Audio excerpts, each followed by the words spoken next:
नमस्कार दोस्तों, स्वागत है आप सभी का आपके इस यूट्यूब चैनल में। इस वीडियो में हम लोग बात करेंगे building and other construction workers act के बारे में। बीओसीडब्ल्यू जिसका शॉर्ट फॉर्म है। दोस्तों, इस एक्ट से पहले बिल्डिंग एंड कंस्ट्रक्शन के फील्ड में काम करने वाले वर्कर्स के लिए कोई भी एक्ट नहीं बनाया गया था और कोई भी उनकी देख-रेख के लिए स्कीम नहीं थी। तो 1996 में ये पूरे इंडिया में 1 मार्च को लॉन्च किया गया।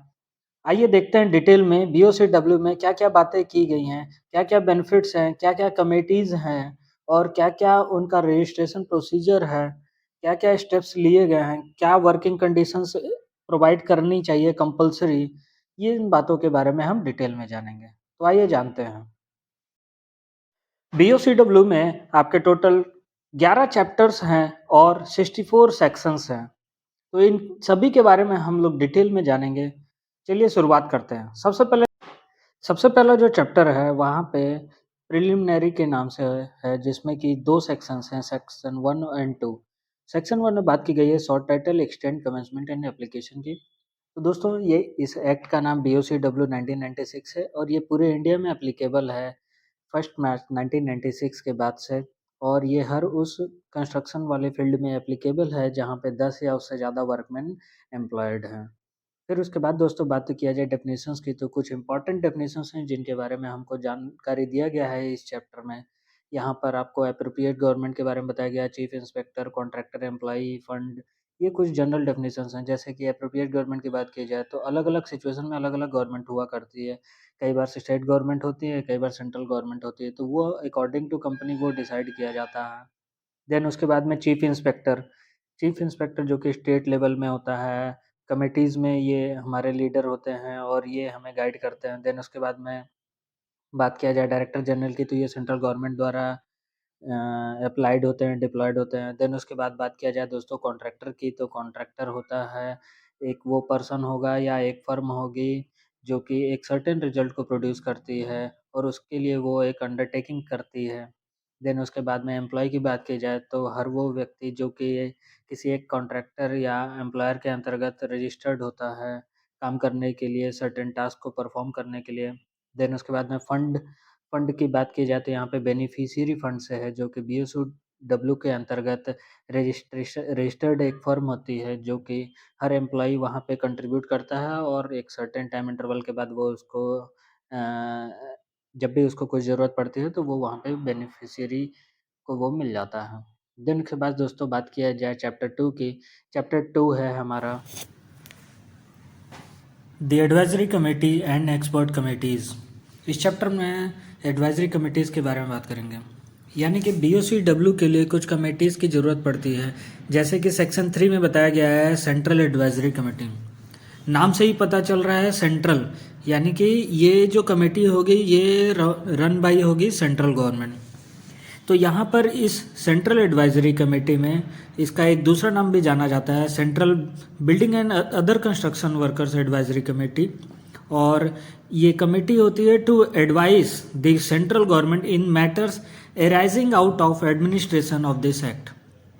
इस कमेटी के मेंबर्स की बात की जाए तो यहाँ पर एक चेयरपर्सन होगा। देन उसके बाद में 3 मेंबर्स होंगे जो कि मेंबर ऑफ पार्लियामेंट होंगे और उनमें से 2 लोकसभा से इलेक्ट होके आते हैं और एक राज्यसभा का रहता है। देन उसके बाद में एक आपके डायरेक्टर जनरल होंगे और इनके अलावा 9 से 13 मेंबर्स अलग से भी होते हैं जो कि नॉमिनेटेड होते हैं सेंट्रल गवर्नमेंट के द्वारा।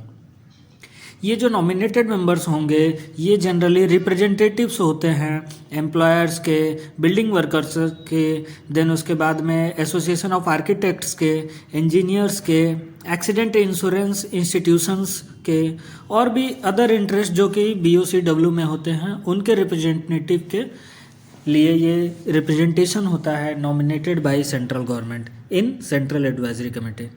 देन उसके बाद में 4th पॉइंट पे आ जाते हैं। 4th जो सेक्शन होता है वो बात करता है, बोलता है स्टेट एडवाइजरी कमेटी भी होनी चाहिए बीओसीडब्ल्यू एक्ट के अंतर्गत। स्टेट एडवाइजरी कमेटी में जस्ट लाइक सेंट्रल की जगह यहाँ पे स्टेट हो जाएगा, वहाँ पर भी एक चेयरपर्सन होगा। देन उसके बाद में वहाँ पे 3 मेंबर्स थे एमपी, यहाँ पर 2 मेंबर्स होंगे वो स्टेट लेजिस्लेचर्स के होंगे। देन उसके बाद में वहाँ पे एक डायरेक्टर जनरल होते थे, यहाँ पे चीफ इंस्पेक्टर होंगे। और ये क्या बोलते हैं यहाँ पर सेंट्रल एडवाइजरी कमेटी में आपके 9 से 13 नंबर हुआ करते थे, यहाँ पे 7 से 11 मेंबर्स होंगे। इनका सभी का काम वही है, ये एक तरीके के रिप्रेजेंटेटिव्स होंगे एम्प्लॉयर्स के, building and other construction workers के, एसोसिएशन ऑफ आर्किटेक्ट्स के, इंजीनियर्स के, एक्सीडेंट इंश्योरेंस इंस्टीट्यूशंस के, या और भी कोई मैटर जो कि BSUW एक्ट से रिलेटेड होगा उनके रिप्रेजेंटेटिव के लिए होता है। देन इसके बाद में अगर गवर्नमेंट चाहे, अप्रोप्रिएट गवर्नमेंट चाहे तो एक्सपर्ट कमेटीज़ भी बना सकती है, और एक से ज़्यादा भी एक्सपर्ट कमेटी बनाई जा सकती है, जो कि बात आती है सेक्शन 5 में। और ये जो एक्सपर्ट कमेटीज़ होगी ये टाइम टू टाइम गवर्नमेंट के एडवाइस करने के लिए बनाई जाती है। ये जनरली गवर्नमेंट पर्सन्स ही होते हैं, लेकिन ये जो इस कमेटी के मेंबर्स होंगे वो एक्सपर्ट्स होते हैं BSUW में, जिनका एक क्वालिफिकेशन होता है, अच्छा खासा एक्सपीरियंस होता है, वो लोग इस कमेटी के मेंबर्स होते हैं। और उनका भी वही काम होता है BSUW एक्ट के लिए गवर्नमेंट को एडवाइस करना नए रूल्स नए रेगुलेशंस का। देन उसके बाद में बात किया जाए चैप्टर नंबर 3 का। चैप्टर 3 में बात किया गया है एस्टेब्लिशमेंट के रजिस्ट्रेशन के रिगार्डिंग, और यहाँ पर 6 सेक्शन से लेकर के 10 सेक्शन तक बातें की गई हैं रिगार्डिंग रजिस्ट्रेशन। सेक्शन 6 बोलता है appointment of the registering officers.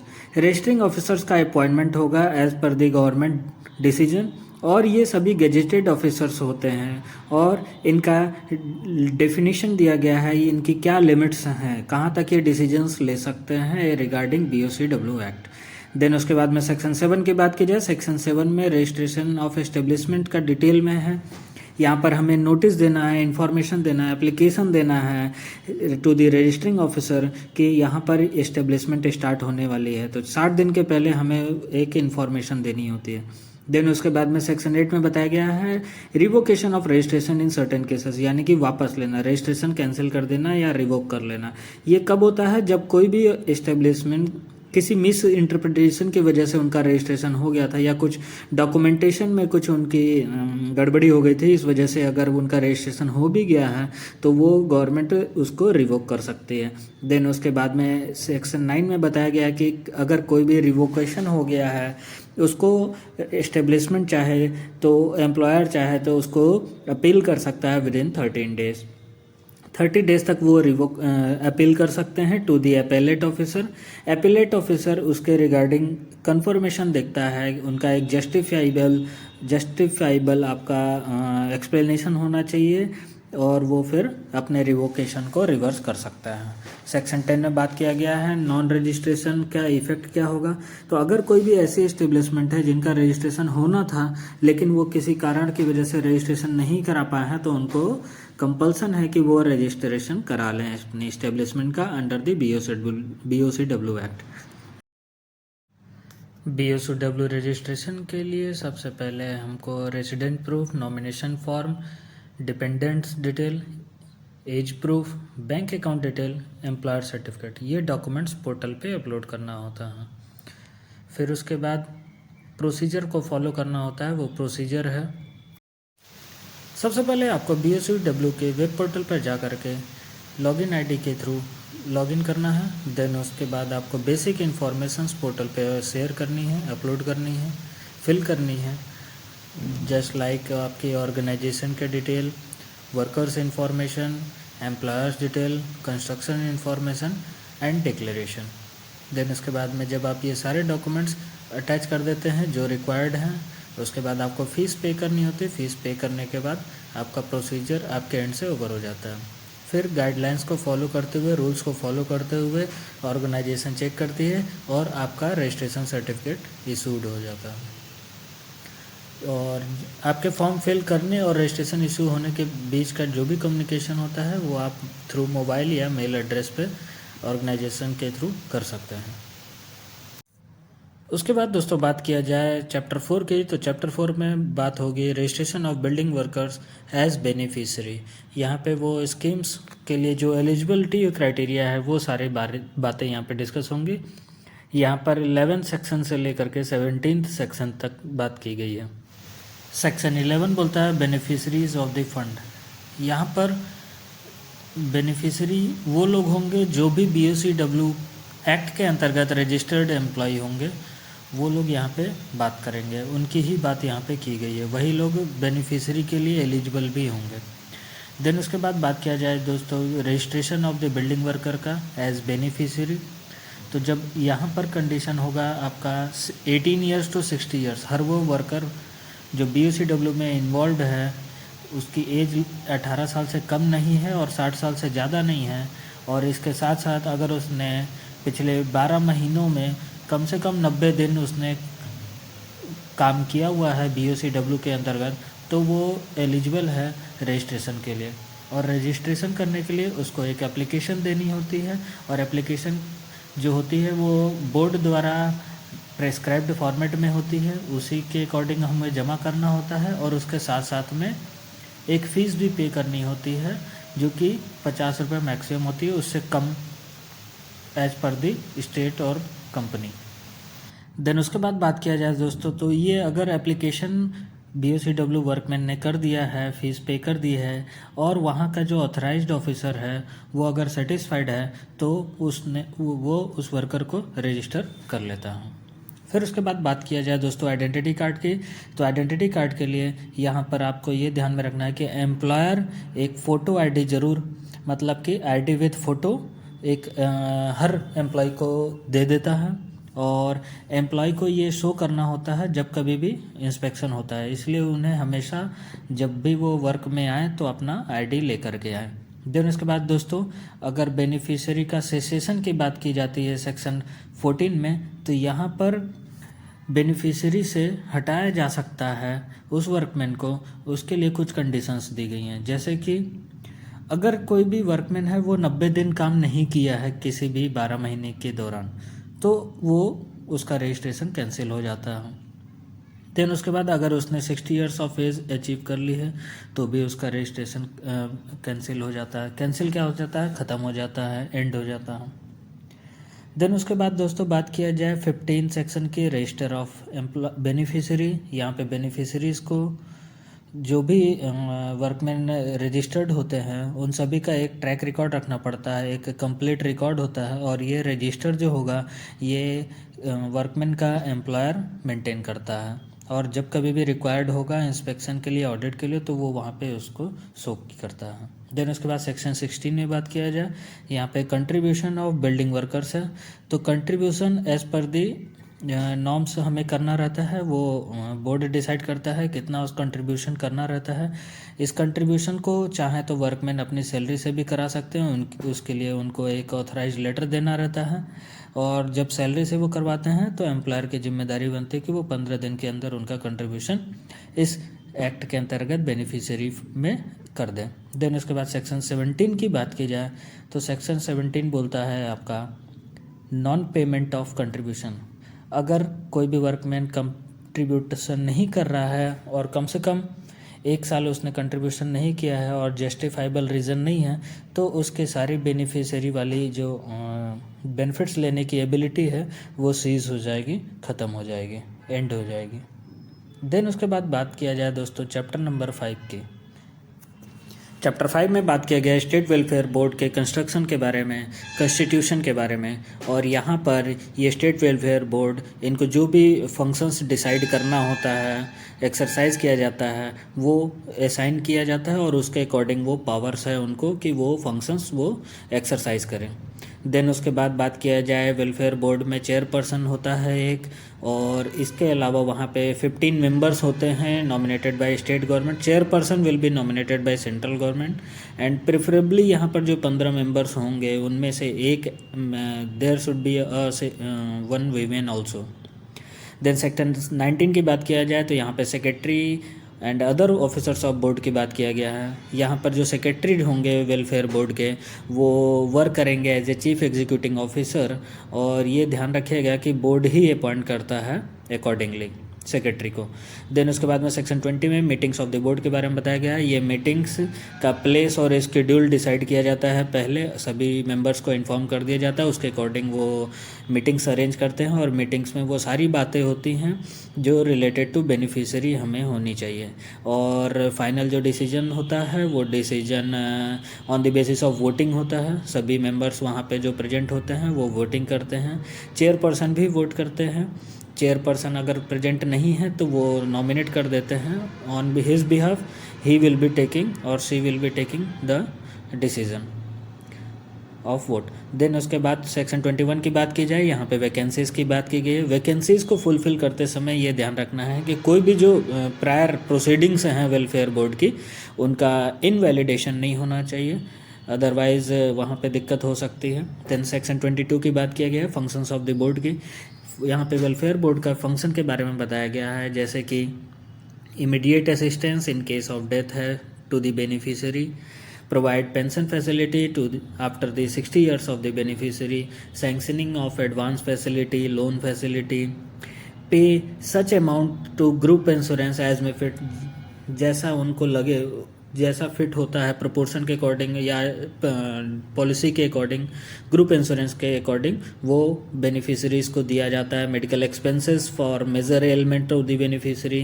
Then उसके बाद में financial assistance to child education of the beneficiary, maternity benefit to the beneficiary. तो आप देख सकते हैं कि एक तरीके से सभी फैसिलिटीज़ का फंक्शन यहाँ पे दिया गया है स्टेट वेलफेयर बोर्ड को, इनको एक्सरसाइज करने का यहाँ पे काम दिया जाता है। देन उसके बाद में सेक्शन 23 में ग्रांट्स एंड लोन, ये ध्यान रखिएगा, ग्रांट्स एंड लोन बेनिफिशरीज को दिया जाता है, ये सेंट्रल गवर्नमेंट के द्वारा डिसाइड किया जाता है। Final decision making central government ही रहेगा। देन उसके बाद में सेक्शन 24 में BOCW वेलफेयर फंड के बारे में बताया गया। तो फंड का एलोकेशन और हर सेक्टर में डिवीज़न ये पहले से डिसाइडेड होना चाहिए। देन प्रॉपर बजट फैसिलिटी होती है जिसके बारे में सेक्शन 25 में बात किया गया है।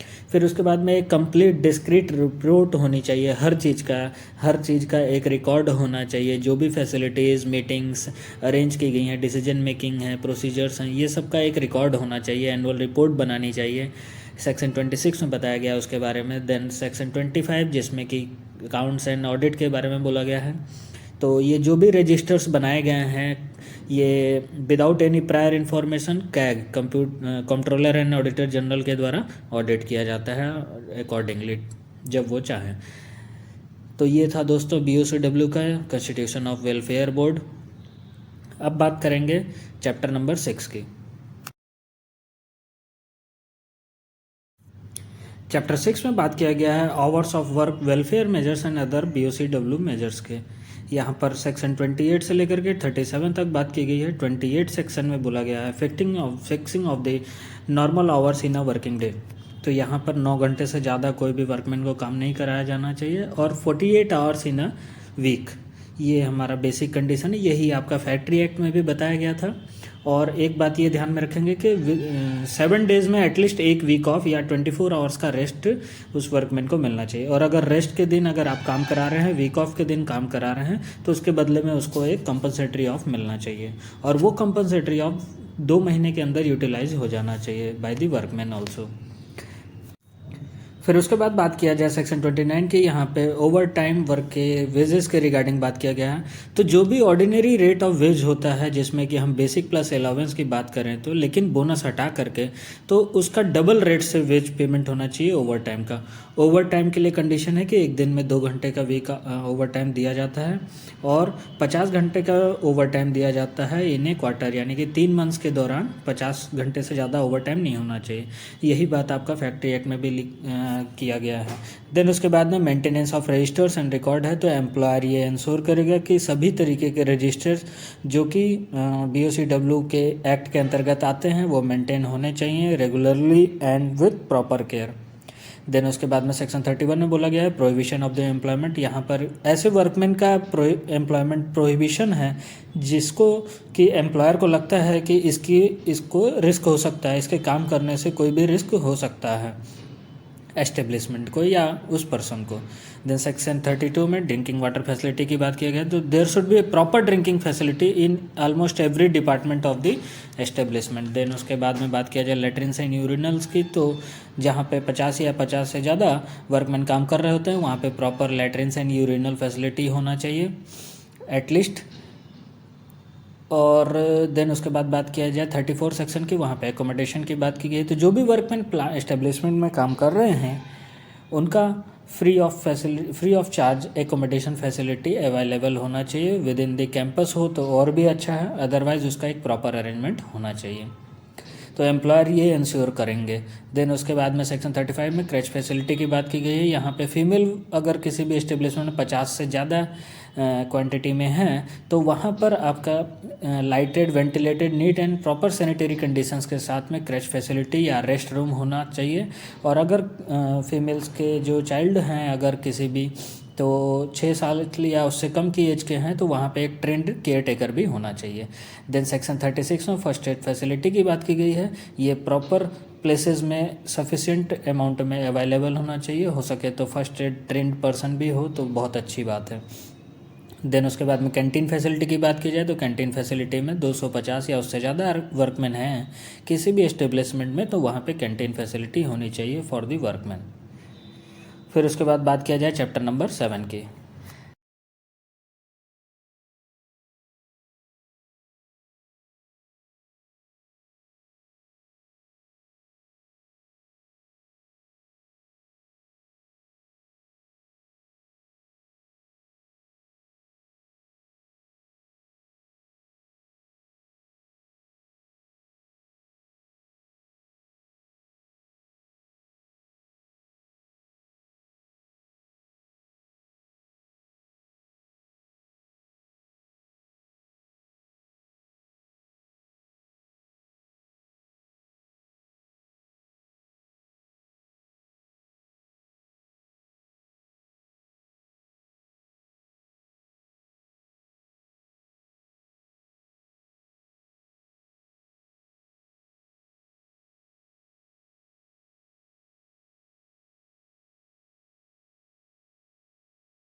यहाँ पे सेक्शन 42 में बताया गया है appointment of the general inspector, chief inspectors की। यहाँ पर ये अप्रोप्रिएट गवर्नमेंट्स के अकॉर्डिंग यानी सेंट्रल गवर्नमेंट के अकॉर्डिंग डायरेक्टर जनरल और ये सभी आपके डायरेक्टर जनरल हो गए, चीफ इंस्पेक्टर हो गए या इंस्पेक्टर हो गए, ये सभी गजेटेड ऑफिसर्स होते हैं, सीनियर्स होते हैं और इनको ये अथॉरिटी दी जाती है सेक्शन नंबर 43 में कि ये कभी भी किसी भी टाइम जा कर के पर्टिकुलर इस्टेब्लिशमेंट का अकॉर्डिंगली इंस्पेक्शन कर सकें। वो सारे पावर्स इनको दिए जाते हैं। ये कोई भी रजिस्टर किसी भी एम्प्लॉय से कोई भी इनको क्वेश्चंस करना हो regarding safety, welfare, their working condition, cleanliness, working environment, anything they want to ask, they can ask from any employee और सुपरवाइजर और द वेंडर्स और द प्रिंसिपल एम्प्लॉयर। उसके बाद चैप्टर नंबर 9 की बात की जाए तो यहाँ पे सेक्शन 44, 45, 46 है। 44 सेक्शन में बताया गया है आपका रिस्पॉन्सिबिलिटी ऑफ द एम्प्लॉयर्स ये इंश्योर करेंगे कि there should be proper maintenance of records, each and every records और प्रॉपर फैसिलिटीज़, हर चीज़ का उनके पास में रिकॉर्ड होना चाहिए। और उनकी रिस्पॉन्सिबिलिटी बनती है कि किसी भी वर्कमैन को जो कि BOCW के अंतर्गत है उनका वेजेस टाइमली मिले, बैंक अकाउंट में मिले, according to rate decided by the government मिले, मिनिमम वेज एक्ट से ज़्यादा नहीं होना, कम नहीं होना चाहिए, ज़्यादा हो सकता है। देन उसके बाद में उनको प्रॉपर वर्किंग एटमॉस्फेयर दिया जाए। इस तरीके की रिस्पॉन्सिबिलिटीज़ एम्प्लॉयर की रहती हैं। देन 45 में responsibility of payment of ways and compensation है। तो वही चीज़ आपको प्रॉपर ध्यान में रखना है, कभी भी आपको कैश में पेमेंट नहीं करना है, बैंक ट्रांसफ़र होना चाहिए, प्रॉपर प्रूफ होना चाहिए, पीएफ ईएसआई का चालान का टाइमली पेमेंट होना चाहिए। अगर आपके 1000 वर्कर से कम है तो 7 तारीख को पेमेंट हो जाना चाहिए, अदरवाइज़ 10 तारीख को होना चाहिए। ये बेसिक चीज़ें हैं जो कि आपको ध्यान में रखनी है as a responsibility of the employer. Then उसके बाद में नोटिस है, notice for the commencement of the BOCW। तो आपको 30 डेज़ पहले इन्फॉर्म कर देना है कंसर्न अथॉरिटी को regarding the commencement of BOCW। और जब आपका कंस्ट्रक्शन हो रहा था तो वहाँ पे 60 डेज़ पहले इन्फॉर्म करना होता है कंसर्न अथॉरिटी को। और यहाँ पर आप सारी चीज़ें उनको बताएंगे कि name and situation of the place कैसा है, क्या कंडीशंस है वहाँ की, name and address of the person who is undertaking BOCW act licence, then address of the communications, then nature of the work involve and what are the facilities you are providing, वहाँ पे क्या क्या facilities पहले से हैं, then number of workers, name and designation of the incharge of the person, then approximate duration of the work. ये सभी जानकारियाँ आपको नोटिस के माध्यम से देनी है कंसर्न्ड अथॉरिटी को। फिर उसके बाद में चैप्टर नंबर 11 की बात की जाए, चैप्टर नंबर 10 की बात की जाए तो चैप्टर नंबर 10 में पेनाल्टीज़ एंड प्रोसीजर्स हैं। पेनाल्टीज़ 47 से लेकर के आपको सेक्शन 55 तक है। Penalty for contribution of provision regarding safety measures हैं। Penalty for failure to give notice है। देन उसके बाद में पेनल्टी फॉर ऑब्स्ट्रक्शंस हैं, पेनल्टी फॉर अदर ऑफेंसेस हैं। फिर उसके बाद अगर पेनल्टी किसी कारण से ज़्यादा भी लग गई है या अनवांटेड लग गई तो उसका अपील कर सकते हैं। रिकवरी ऑफ द पेनल्टी है, ऑफेंसेस बाय द कंपनीज़ हैं, कॉग्निजेंस ऑफ ऑफेंसेस हैं, लिमिटेशंस ऑफ द प्रोजिक्यूशन हैं। तो ये जनरल बातें की गई हैं, इनका डिटेल में जानकारी हम लोग को होना चाहिए सो दैट कि हम प्रॉपर BOCW एक्ट को इम्प्लीमेंट कर सकें। फिर उसके बाद में चैप्टर 11 की बात की जाए यहाँ पर आपका, तो चैप्टर 11 में बात किया गया है मिसलेनियस एक्टिविटीज़ के बारे में अंडर द BOCW एक्ट। यहाँ पर 57 सेक्शन से लेकर के 64 सेक्शन तक हैं।